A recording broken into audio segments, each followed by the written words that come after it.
On the Old Mission Peninsula lies a centennial farm called Krupa Farms, owned by the same people who own the Peninsula Cellars winery. They were farmers first, mostly of apples and cherries, and then the wine world came along. Yep, so it was only natural to add those cherries to the winemaking process. In this BrewVine, Aaron Malone and I take you for a peek at the cherry harvesting process that provides that extra flavor in the glass. We're out on Krupa Farms, which is a centennial farm. It's been owned by the same family for over 100 years. It's a sixth-generation owner at this point. Cherries galore, a product of Generations of work contributing to the cherry capital fame.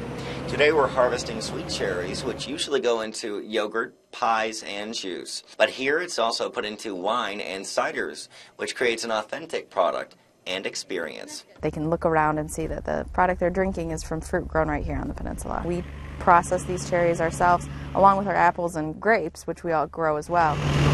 Processing cherries is a lot of work, a speedy process, and just plain old fascinating to watch.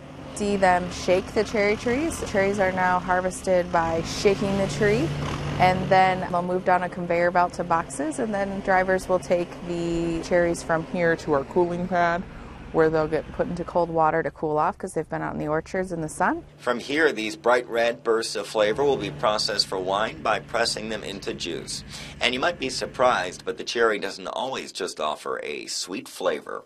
Most people know sweet cherries because they're the most delicious to eat off the tree, but tart cherries lend a spice to some of the wines. Like our hot rod cherry, for instance, has Montmorency cherries in it, which is a tart cherry, and it gives almost like a cinnamon spice, so cherries don't always have to be sweet. With a variety of cherry wines as well as cherry cider, you have your pick of flavors to experiment with. That is a special experience, especially given the historic nature of our tasting room. The schoolhouse is historical on Old Mission Peninsula, just like the Krupas. They've been farming out here for decades and decades, so it is nice to present a product to our guests that is local and truly local. It's not from a concentrate or anything. For BrewVine on Old Mission Peninsula, I'm Charlie Tinker.